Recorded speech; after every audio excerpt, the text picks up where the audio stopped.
Самцон та бүхэнд энэ юмдыг хөөе. Cryptoverse нэг дугаар ихэд бэлэн болжээ. За ингээд хуучныхаа нэг сайхан ажил түмэгийг гаргаж ирээд болгосон байна. Одоо тэр дуугаа аяг баха. Тэ. За биткойн мэдээлэл болохоос өмнө би энэ мэдээ уншиж байсан чинь сонирхолтой нэг мэдээ гарсан заяа. Тэр юу вэ гэхээр 7 хоногт нэг биткойн эзэмшигч барьцаалагддаг гэдэг юм статистик байт юм байна. Одоо нөгөө нэг яг wallet-ны аюулгүй байдал гэдэг дээр илүү анхаарал тавих боловч хамгийн эрсдэлтэй юмнуудын нэг нь юу вэ гэдэг тэгэхээр Satoshi Labs үүсгэн байгуулагч Alina Franova гэдэг хүн юун дээр явах та тэр нөгөө нэг зохион болсон конференцийн уулзалтанд явах та энэ хүмүүсийн нөгөө data leaks боллоо гэдэг нь болонгот хинт хідэн биткойн байгаа вэ гэдэг мэдээлэл алдагдчихж байгаа. Тэгэхээр нөгөө хүмүүс wallet-ын биш хүнлүүн ингээд тийм мэдээлэл нь олж аваад яваад байдаг. Тэгээд $6,000-оос $50,000 биткойн эзэмшдэг хүний одоо ингээд барьцаасан тохиолдолд гарч ирсэн.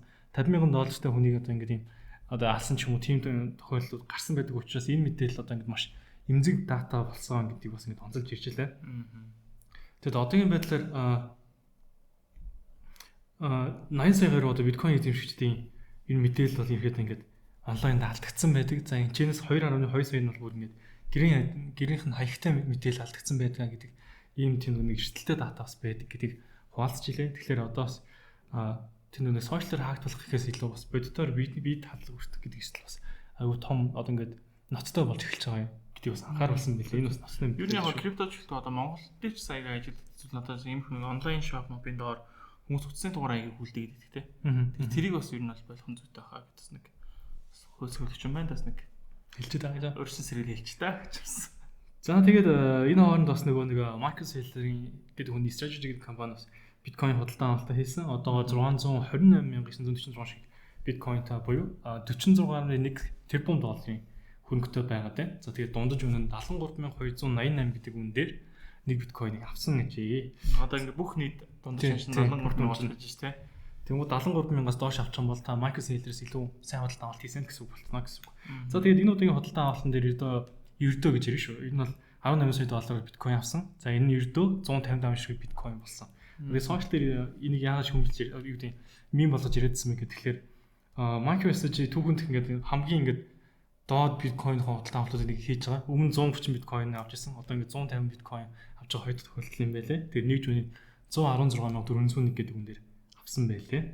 Тэгээд биткойн худалдаж авч эхэлсний 5 жилийн болж байгаа юм байна. Анх 2020 оны 8 сарын 11 авцаа анхны биткойн худалдаж авч ирсэн юм байлээ. Тэгээд ингээд 5 дахь жилдээ 5 жил асар худалдаа болоод тий. Тэгээд ямар ч байсан ашигтай. Ямар ч байсан ашиг дээр явсан ч байсан хамаагүй ашигтай тий. Анхны худалдан авалтаа 11,400 гэдэг үнээс эхэлж хийж исэн байгаа даа. Тэгэнгუთ одоо ингээд биткойн ханш 960% тэр үеэсээ өссөн. Тэгээд нөгөө талд нь Азийн стратеги гэдэг Metaplanet гэдэг компани бас юу болсон мөлий. Японыхон одоо ингээд хамгийн хүсэл цайтай хувьцаа болж тэргүүлж байгаа юм байлээ. Хамгийн нэг ликвид хөрч чадвартай хувьцаанаас илүү хурдан өсөлтийг хийж одоо ингээд нэг төвтэй аржаалж байгаа гэдэг юм дээр бас дурдчихсан байлээ. Зааварсан энэ лонт биткойн шинээр all time high 124,457 гэсэн шүү дээ. Очлоо. За энэ дэр сонирхолтой зүйл ажиллагдаад байгаа нь биткойн all time high хийсэн ч гэсэн айц ба шунлын индекс бол яг одоо бүр айхтар нөгөө шунал гэдэг зүйл рүү орохгүй байна. Гэвч одоо ерөнхийдөө урд урдны төв харах юм бол all time high гэдэг яваад байгаа үеүүдэд юу болдгоо гэхээр айц ба шунлын индекс бол extreme grade буюу маш их одоо зах зээл шуналтаа нэг бол заадаг гэсэн тий. За тэгсэн чинь одоогийн яг нөхцөл дээр л 59 буюу natural буюу төвийг гэсэн байж. За мөн бас энэ лонг онцлох хөстэй coin юм бол Ethereum бол мэдээж сайхан өсч авлаа. Гэхдээ яг нэг зүйлээс санах мэдээж all time high хийгээгүй байна. За мөн бус coin-ууд бол all time high хийгсэн coin юм бол за BNB шинээр all time high хийлээ.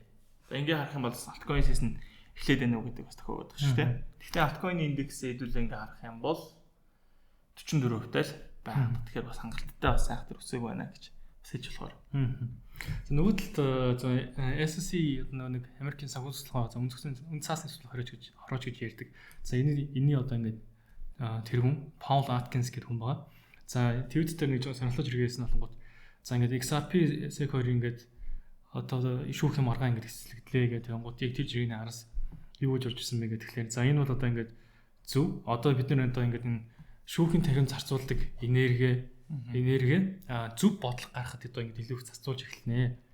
Тэгээд бидний зүгээр ингэ гол зорилго бол ерөөсөө бүх юмыг одоо ингээд зохицуулалт нь маш тодорхой байхын зэрэгцээ хөгжүүлэлтийг боомлохгүйгээр бас давхар хөнгөр болцдыг хамгаалсан ийм төрлийн зохицуултыг гаргахаар илүү их энерги зохицуулах болно. Одоо шүүхийн баруун болоод ингээд энэ дууссан гэдэг баг ингээд аль биесээр хамлаа зарлчих шиг байна.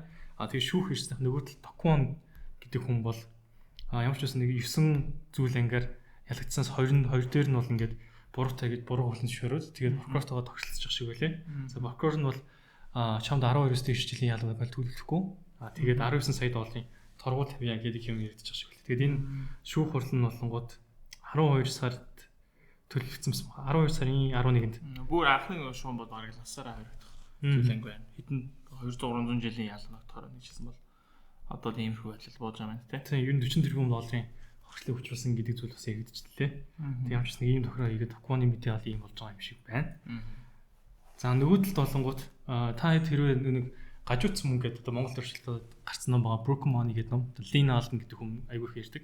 Лин Аллен гэдэг хүн болонгууд ингээд дэлхийн M2 мөнгө одоо бэлэн мөнгөний хэмжээ ингээд одоо өөр ч юм уу ингээд өсөх тусам биткойны ханш ингээд өсдөг. За тэгээ энэ хоёрын корреляцуул ингээд 86% ч 84% байдаг. Өөрөөр хэлбэл дэлхийд даяар ингээд их хүртэл болоод биткойн хүмүүс өссөн тодорхой байдаг гэдэг зүйлийг яаж явдаг. Тэгээд энэтэй холбоотой бас мэдээ гарсан байлээ. За Америкийн нийт төр 26.7 тэрлэн байсан юм 2020 онд. Одоо бол 37 тэрлэн болоод өссөн. Тэгээд 5 жилийн дотор 38% өссөн. За энэ хугацаанд бас биткойн 925%-ийн өсөлтийг хийсэн юм байт юм байна. За тэгээд нийт одоо ингээд дэлхийн M2 мөнгөний нийлүүлэлт угаасаа цаашдаа өсөх төлөвтэй байгаа учраас биткойныг бол 132 мянга гэдэг төвшөнд бол хангалттай эвднэ гэдэг хамт ус төвшөрсөн байгаа юм. Гайс гэж. Тэрсэн гэхдээ угаасаа Америкийн өрөөл угаасаа баг одоо статистик том мэдээ гарах болгонд ерөөдөө дандаа л all time high хийж идэв. Америкийн өрөөл угаасаа дэнцсэн яваад л байдаг. Гэхдээ энэ өрөөдөө хизээ очныг бас болорох юм байна. Бас мэдэхгүй л. Ямар ч нэг эффект өгөх л бах тэ. За тэр итгэл ээж дээ тэ. Таазны толгой таазны юмсан. Тэ. Таазны толгой тэгвэл таазны нэмчил даа гэж. Хой гараач бас. Тэгээд юу басан? Coinbase-с бас гоё дата гарч ирсэн. Тэр нь юу вэ гэхээр биткойныг одоо ингээд buy хийж байгаа ч юм уу нийт одоо тэр захиалгын хэмжээний 75% нь institutional буюу одоо ингээд юм байгууллагууд байна гэдэг зүйлийг хэлсэн. Тэгээд бидний ер нь ингээд яг ETF гэдэг зүйл гарахаас өмнө ярьж байгаа. Тэр нь байгууллага биткойн гэдэг зүйл рүү ороод ирэх юм бол энэ өсөлт бол одоо ингээд солиорно гэж хэлсэн. Одоо ингээд тэр үед байсан хүн бол одоогийн төвшнийг хараад ер нь солиорчжээ гэж хэлэх баг. Одоо бол нэг 120 морил бол ингээд нормал ч юм шиг угаасаа л 100 гарсан байсан юм шиг мэдээж бас өгöd байгаа. Тэр бас ингээд ишгэлтэй байгаа. Ямар ч байсан ингээд байгууллагууд өөрсдөө ингээд биткойныг хөдлөж авах тийм high appetite буюу өндөр сонирхолтой байна гэдгийг энэ илэрхийлж байгаа гэж бас үзсэн байлээ. Замун хүмүүс Америкт албатай гэж юм бол энэ талаар CPI мэдээ гарсан. За ихэд 2.8 гэсэн хүлээлтээр байсан бол CPI мэдээ 2.7 боёс буурж инфляцийн түвшин бол буурж гарч ирсэн. Тэгэхээр энэ бас нэлээд зах зээл нөлөөлөл үзүүлж чадаж бас нэлээд өсөлтийг үзүүлж чадлаа. Тэгээ бодлогын үний мэдээ нэг энэ сар уншдаг гэсэн баха тий. Тэгэхээр бас энэ 7 хоногт бол харагдахгүй байна. Дараа 7 хоногийг харах юм бол за Fed interest rate бол байхгүй. Тэгэхээр 10 сараас бодлогыг буурах уу болохгүй гэдэг шийдвэр гаргах юм байна да. Тэгэд түрүүний альткойн дээр би бас нэг мэдээ уншиж байгаад ингэсэн байсан. Альткойн бол нэг термийн хайлт 2021 оны түвшин шиг одоо ингээд хэдэн жил байгаагүй маш хүчтэй ингэж Google Trends дээр ихсэн байлээ. Тэгээд 2018-нд бас ийм төрлийн юм болоод альткойн бум болж ирсэн. Тэгээд хэрвээ хүмүүс санаж ивэл нэг ийм юу цикл болоод байдаг шүү дээ. Хуучин явдаг гэсэн одоо тавтагдах нь яах нь. Биткойн ингээ хамгийн түрүү амар өсөлт хийгээл терм рүү ороод тэгээд large cap-ууд нь өсөөл тэгээд наас нь small-ууд нь өсөөл тэгж жагаад BTC угамж эхэлдэг шүү дээ. Нэг бол тэгмээс магадгүй тэр уналтыг хүлээх ч юм уу те нэг тийм тактик барил бас зүг байж магадгүй. Дөрвөн сектор гэдэг шүү дээ. Биткойн өснө тэгээд Ethereum өснө. Тэнгуудаа Ethereum өсөлт нь биткойнод авч эхлэнгуудаа дараад нь шууд нэг альткойнод руу ороод тэгээд сүүлд нь мем койноос галзуурал яваад тэгээд ирэхэд тэр cycle ингээд дуустдаг гэж ярьдаг те. Тэгэхээр одоо магадгүй бас Ethereum нэлээд өсөлттэй холбоотой тэр Ethereum-ийн одоо яг cycle дээр явж байна. Одоо энэс цаашаа одоо дараагийн cycle нэрээ үргэлжлэх юм бол за Ethereum болон цаашаа бус альткойнд өснө. За дээр нь дахиад мем койны галзуурал явж өгөөд дуусгал өгсөн. Нэг иймэрхүү хүлээлттэй зах зээл уусаа байх шиг байна. Гэхдээ энэ дээр ерөнхийдөө нэг дурддахгүй зүйл байгаа зүйл нь NFT гэх зүйлээс дурддаг. NFT зах зээл ч уусаа бол иргэд ирсэн л байна. Гэхдээ NFT судалдаг илүү дэлгүүр уншдаг биш болохоор мэдэхгүй. За энэ дээр манай буцаах бас юм бичих байхаа. Замд байсан юу хамгийн одоо ингээд most obvious buy буюу хөдлөж авахд бүс ойлгомжтой аюулгүй coin нэг гэж мэдээ хийж гаргаж байгаа нь линкийг айгүйх онцлоод хэлээ. Линк. Одоо tokenization одоо тэр metadata маа тэгээд хамаг юмнуудыг л chain link дээр хийдэг энэ link хийх боломжтой. Тэгэхээр Link бол энэ хамгийн ажиллах хэвээр coin гэдэг зүйлийг бас онцолж илээ. За тэгээд Ethereum өсөд ирэхлээр уус нэг hype мэт явдаг шүү дээ. Одоо тэд хүрнэ гэдэг.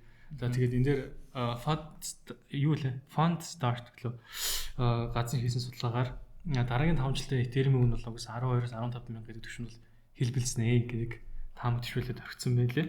Тэгээд Ethereum-ийн одоогийн өсөлтийг болонгууд ер нь хүмүүс бол бодлогын хүүг бууруулна гэдэг итгэлийг үнэмшилтэй холбоотой илүү хүсэж байгаа гэж үзэж байгаа юм бэл.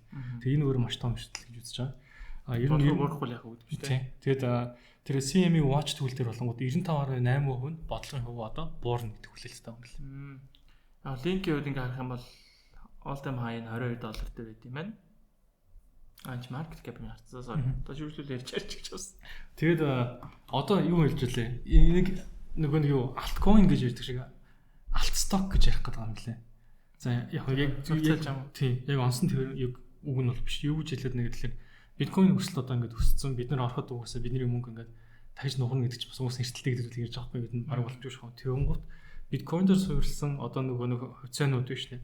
Mining компани хувьцаа ч юм уу одоо Metaplanet ч юм уу эднэрийг ороод аваадах юм бол биткойны нөгөө нэг огцон мод 5-10% өсөлтөн дээр эдгээр чинь даблдах боломжтой юм чинь ер нь бол coin лөө биш хувьцаа лөө ингэж орох юм бол бас нэлээд ашигтай юм шүү гэдэг тэр хөнгө боллыг бас айгүй барьж илээ. Тэгээд би мэдээ орж хахад трейдерүүд ингэж үдэж байна гэдэг мэднээс илүү Grok AI, Perplexity AI эднэрийг ашиглан хэрхэн яаж real time trade хийх вэ гэдэг юм бүр амар хүчтэй ажиллаа. Өөрөөр хэлбэл одоо нөгөө нэг зурдаг хүмүүс ч юм уу тий on-chain analyst-уудыг тэр нөгөө ингээд махын дэдэг юмнаас илүүтэй зүгээр шууд бүх датагаа өгөөд жижигс зөвлөгөө аваад ер нь ингээд хөрөнгө оруулалт хийгээд явчихлаа. Тэгэхээр ганц л асуудал гард юм лээ. AI бол таныг ингээд бүх датагаар хангацдаг. Гэтэ AI хэзээ шийдвэр гаргалт хийдгүү. Тэгэхээр шийдвэр гаргалт нь таныхтаа тэрийг л зөв хийж чадах юм бол ер нь бас боломжууд нэлээд ихсэн гэдэг зүйлийг CoinGraph нь гаргаж тавиад байна уу гэж бодсон. Дандаа л Grok, ChatGPT, Perplexity AI ер нь нэ төлөвлөлтийг ашиглаж яаж трейд хийх вэ гэдэг юм байна. Тэгвэл AI бүүн болж байгаа холбоотой сая ChatGPT шинэ хөлбөр гаргаж үзүүллээ. За Grok бол одоо ингээ PhD зэрэгтэй байх жишээний тий. Тэгэхээр уусаа дэж AI ашиглаж нэг төл шашаална уусаа зүйтэй байх. Асах нөгөө нэг хувьцаа сонирхдаг хүмүүс аягүй сонирхолтой байх тий. Одоо нөгөө заавал брокертэй яриад энийг судаа зах зээлийн үнэлгээ яаж асуухаасаа илүүтэйгээр шууд ChatGPT-г харьцангууд ингээ тодорхой хэмжээний мэдээллийн чанд гаргаад өгч учраас тэндээ шийдвэр гаргах нь уусаал хүн өөртөө л байдаг учраас хариуцлага өөртөө мэдээж мөнгөний менежменттэй арилжаа худалдаа авалтуудыг ярилж бүтээ зөвлөх юм тий. За ингээд миний хүрэх мэдээлэл дуусч чинь шууд юм all time ажиллаж ийм баг хэлж юм. За ингээд та бүхэн крипто дээр ярьж байгаа хэрэг finance page-ийг сонгож ажиллаж байгаа гэдэг доороо линк бүртгүүлэх юм бол та futures арилжаан дээрээ 20% шимтгэлгүй 20% шимтгэлийг хөнгөлөх боломжтой аа шүү. За ингээд мөн Forex арилжаан орчвол MFT болон EBC Financial Group-д хамт ажиллаж байгаа. Доороо линкийг бас бүртгүүлэх юм бол манай багийг дэмжиж байгаа зүг. За мөн iTrader дээр CV6 гэсэн промо код ажиллаж байгаа юм байна. Тэгэхээр та дурын фанда 10% хөнгөлөх боломжтой аа шүү. За ингээд техникчнэр орох. За тэгэхээр линк дээр нэмэхэд линк $22 буюу бас нэлээд үнэтэй л ажиллаж байгаа юм тий. Гэтэ all time high нь бол $53 дээр ажиллаж байсан. Тэгэхээр яг мэдээж иймэрхүү Safe гэсэн coin-ыг халих судлаад тэд дээр хөрөнгө оруулалт хийлээж байгаа. За одоо мөн бас нэг recommend хийж байгаа coin юм бол XRP гэдэг. XRP одоо түрүүний шүүхийн маргаанаа одоо хэдэн жилийн турш явж байгаад маргаанд ялцсан биз дээ. Тэгэхээр мэдээж XRP ч юм уу тэгж ирсэн. XRP ялгах юм бол нэг крипто зах зээл тэр чигээрээ ялагдана. Хамгийн хүнд ч үүж явж байгаа. Хуулийн баг гэж ирдэг. Тэгэхээр одоо XRP нэгт ялчлаа. За мөн одоо Solana шиг юм энэ coin-ууд л ETF өсдөд өгсөн байгаа coin-ууд дээрээс тодорхой хэмжээнд портфолио бүрдүүлээд одоо нөгөө сейлэр ах шиг те 5 жил 10 жил хамаагүй ингээд үн голохгүй худалдаа авалт хийх юм бол та яг нийт үнээрээ бол ашигтай авах боломжтой ч юм л гэдэг асуудлаараа за ингээд тэгнэжлэр хоо. За тэг. За үнээр дээр Trump-ийн coin ETF гарна шатсан шүү. Харин тийм л байлээ. Юу хараад судлаа шагаад байгаа юм байна. Donald Trump-ийн тэр нэг хүүхдийн холбоотой компани шүү дээ. Шууд юу яаж байгаа юм бэлээ. Bitcoin miner худалдаж авах нэг $50 татчих байгаа юм бэлээ. Тэгэд одоо бас ингэж үздэг юм бэлээ. Одоо биткойныг худалдаж авах гэдэг бол энэ баг боломжгүй болж эхэлнэ. Амар өндөр зардалтай болно. Тэрний орн ингээд mine руу өртөө инвест хийгээд тэрийг hodl хийгээд байж байгаа бол уртдаа бүр ингээд илүү өндөр хэрэгтэй байх боломжтой гэдэг. Одоо нэг тийм л харцлаа хараад байгаа шиг бэ л. За нэг техник шил тавьчихлаа. Одоо ингэж байгаа гол юм үсэт байгаа юм да.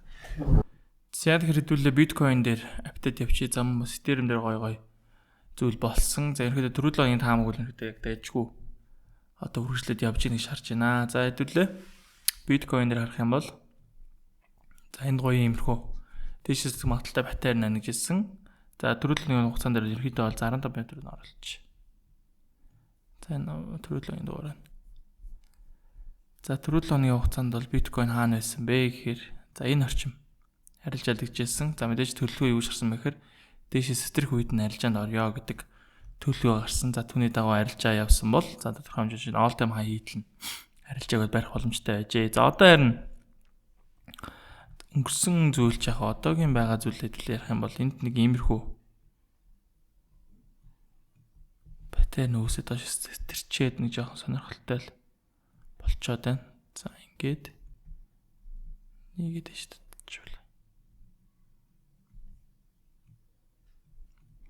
За энд нэг иймэрхүү паттерн буюу 30 м харах юм бол за bullish pattern маань бол дээшээс сэтэрсэн. За нэг талаар харах юм бол bullish pattern дээшээс стрээд pullback хөдөлгөөн орж иж нэг шарж болохоор байгаа. За нөгөө талаар нь харах юм бол энд нэг юм bearish маягийн паттерн зэвэрхүүсээ доошоо стрээд дахиад энэ дээр жижигхэн pullback маягийн хөдөлгөөн орж ирж ийн буюу дахиад доош унах магадaltaй гэж хааж бодоод байгаа. За тэгэхээр энийг арай нэг жоохон нөгөө талаар нь харъя гэх юм бол USDT dominance-ыг харж байгаа гэсэн үг. За USDT dominance бол түрүү 7 хоногт бол яг энэ дээр энэ паттерн дотор арилжаалж ирсэн. За нэг юм доошоо стрэх юм бол биткойн дээр нэг дэшээ хөдөлгөөн орж ирнэ гэсэн ямарсан дэшээ хөдөлгөөн бол ороод ирчихсэн байна. За USDT dominance үед бол доошоо стрэх магадaltaй паттерн бол доошоо стрээд энд нэг pullback хөдөлгөөн авсан. За дахиж унаад дахиад энэ дээр жижигхэн pullback хөдөлгөөн аваад дахиад доош уналтын хөдөлгөөн орж ирэх гэдэг нь гэдэг байдлаар харж байна. Тэгэхээр биткойныг айлуулах өсөх тал руу харж байгаа гэсэн үг. За мөн түрүү лонт Ethereum-ийн хувьд бол 3990 түвшин дээр таазан дээр тулцсан байна. За хэдүүлгийн план бол юу вэ гэхээр за дийлийг нь харч.